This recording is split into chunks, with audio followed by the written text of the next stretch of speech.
Hoje será uma leitura aleatória, caminhando pela palavra do Senhor. Primeiramente, vamos ler em Romanos capítulo 8, do 1 ao 9. Portanto, agora já não há condenação para os que estão em Cristo Jesus. Porque, por meio de Cristo Jesus, a lei do Espírito de vida me libertou da lei do pecado e da morte. Porque aquilo que a lei fora incapaz de fazer, por estar enfraquecida pela carne, Deus o fez, enviando seu próprio Filho, à semelhança do homem pecador, como oferta pelo pecado. E assim condenou o pecado na carne, a fim de que as justas exigências da lei fossem plenamente satisfeitas em nós, que não vivemos segundo a carne, mas segundo o Espírito. Quem vive segundo a carne tem a mente voltada para o que a carne deseja, mas quem vive de acordo com o Espírito tem a mente voltada para o que o Espírito deseja. A mentalidade da carne é morte, mas a mentalidade do Espírito é vida e paz. A mentalidade da carne é inimiga de Deus, porque não se submete à lei de Deus, nem pode fazê-lo. Quem é dominado pela carne não pode agradar a Deus. Entretanto, vocês não estão sob o domínio da carne, mas do Espírito, se de fato o Espírito de Deus habita em vocês. E se alguém não tem o Espírito de Cristo, não pertence a Cristo. Continuando em Gálatas capítulo 5, a partir do versículo 7. Vocês corriam bem. Quem os impediu de continuar obedecendo à verdade? Tal persuasão não provém daquele que os chama. Um pouco de fermento leveda toda a massa. Estou convencido no Senhor de que vocês não pensarão de nenhum outro modo. Aquele que os perturba, seja quem for, sofrerá a condenação. Irmãos, se ainda estou pregando a circuncisão, por que continuo sendo perseguido? Nesse caso, o escândalo da cruz foi removido. Quanto a esses que os perturbam, quem dera que se castrassem. Irmãos, vocês foram chamados para a liberdade, mas não usem a liberdade para dar ocasião à vontade da carne. Ao contrário, sirvam uns aos outros mediante o amor. Toda a lei se resume num só mandamento: ame o seu próximo como a si mesmo. Mas se vocês se mordem e se devoram uns aos outros, cuidado para não se destruírem mutuamente. Por isso digo, vivam pelo Espírito e de modo nenhum satisfarão os desejos da carne. Pois a carne deseja o que é contrário ao Espírito, e o Espírito o que é contrário à carne. Eles estão em conflito um com o outro, de modo que vocês não fazem o que desejam. Mas se vocês são guiados pelo Espírito, não estão debaixo da lei. Ora, as obras da carne são manifestas: imoralidade sexual, impureza e libertinagem, idolatria e feitiçaria, ódio, discórdia, ciúmes, ira, egoísmo, dissensões, facções, inveja, embriaguez, orgias e coisas semelhantes. Eu os advirto, como antes já os adverti. Aqueles que praticam essas coisas não herdarão o reino de Deus. Mas o fruto do Espírito é amor, alegria, paz, paciência, amabilidade, bondade, fidelidade, mansidão e domínio próprio. Contra essas coisas não há lei. Os que pertencem a Cristo Jesus crucificaram a carne, com as suas paixões e os seus desejos. Se vivemos pelo Espírito, andemos também pelo Espírito. Não sejamos presunçosos, provocando uns aos outros e tendo inveja um dos outros. Voltando ao livro de Romanos, no capítulo 8 ainda, no versículo 31 ao 37. Que diremos, pois, diante dessas coisas? Se Deus é por nós, quem será contra nós? Aquele que não poupou seu próprio filho, mas o entregou por todos nós, como não nos dará juntamente com ele e de graça todas as coisas? Quem fará alguma acusação contra os escolhidos de Deus? É Deus quem os justifica. Quem os condenará? Foi Cristo Jesus que morreu, e mais, que ressuscitou e está à direita de Deus, e também intercede por nós. Quem nos separará do amor de Cristo? Será tribulação ou angústia, ou perseguição, ou fome, ou nudez, ou perigo, ou espada? Como está escrito: por amor de ti, enfrentamos a morte todos os dias. Somos considerados como ovelhas destinadas ao matadouro. Mas, em todas estas coisas, somos mais que vencedores, por meio daquele que nos amou. Pois estou convencido de que nem morte, nem vida, nem anjos, nem demônios, nem o presente, nem o futuro, nem quaisquer poderes, nem altura, nem profundidade, nem qualquer outra coisa na criação será capaz de nos separar do amor de Deus, que está em Cristo Jesus, nosso Senhor. Agora iremos ler em Mateus, capítulo 7, do versículo 1 ao versículo 6. Não julguem, para que vocês não sejam julgados. Pois, da mesma forma que julgarem, vocês serão julgados. E a medida que usarem, também será usada para medir vocês. Porque você repara no cisco que está no olho do seu irmão e não se dá conta da viga que está em seu próprio olho. Como você pode dizer ao seu irmão: deixe-me tirar o cisco do seu olho, quando há uma viga no seu? Hipócrita, tire primeiro a viga do seu olho, e então você verá claramente para tirar o cisco do olho do seu irmão. Não deem o que é sagrado aos cães, nem atirem suas pérolas aos porcos. Caso contrário, estes as pisarão e aqueles, voltando-se contra vocês, os despedaçarão. 1 Coríntios, capítulo 6, versículo do 9 ao 12. Vocês não sabem que os perversos não herdarão o reino de Deus? Não se deixem enganar, nem imorais, nem idólatras, nem adúlteros, nem homossexuais, passivos ou ativos, nem ladrões, nem avarentos, nem alcoólatras, nem caluniadores, nem trapaceiros herdarão o reino de Deus.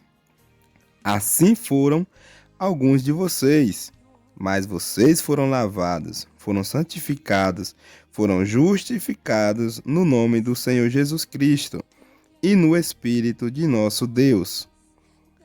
Tudo me é permitido, mas nem tudo convém. Tudo me é permitido, mas eu não deixarei que nada me domine.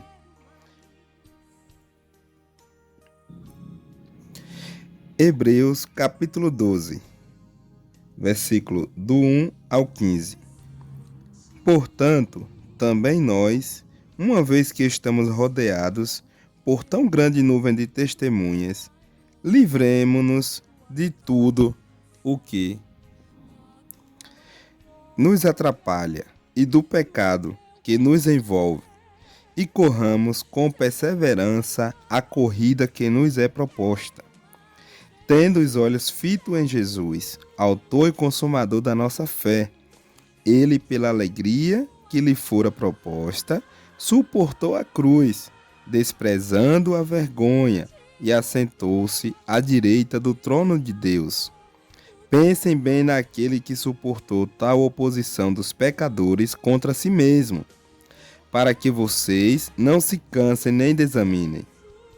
Na luta contra o pecado, vocês ainda não resistiram até o ponto de derramar o próprio sangue. Vocês se esqueceram da palavra de ânimo que ele lhes dirige como a filhos? Meu filho, não despreze a disciplina do Senhor, nem se magoe com a sua repreensão, pois o Senhor disciplina a quem ama e castiga todo aquele a quem aceita como filho. Suportem as dificuldades, recebendo-as como disciplina. Deus os trata como filhos. Ora, qual filho que não é disciplinado por seu pai? Se vocês não são disciplinados, e a disciplina é para todos os filhos, então vocês não são filhos legítimos, mas sim ilegítimos. Além disso, tínhamos pais humanos que nos disciplinavam, e nós os respeitávamos. Quanto mais devemos submeter-nos ao Pai dos Espíritos, para assim vivermos. Nossos pais nos disciplinavam por curto período, e segundo lhes parecia melhor. Mas Deus nos disciplina para o nosso bem, para que participemos da sua santidade. Nenhuma disciplina parece ser motivo de alegria no momento, mas sim de tristeza. Mais tarde, porém, produz frutos de justiça e paz para aqueles que por ela forem exercitados. Portanto, fortaleçam as mãos enfraquecidas e os joelhos vacilantes. Façam caminhos retos para os seus pés, para que o manco não se desvie, antes seja curado. Esforcem-se para viver em paz com todos e para serem santos. Sem santidade ninguém verá o Senhor.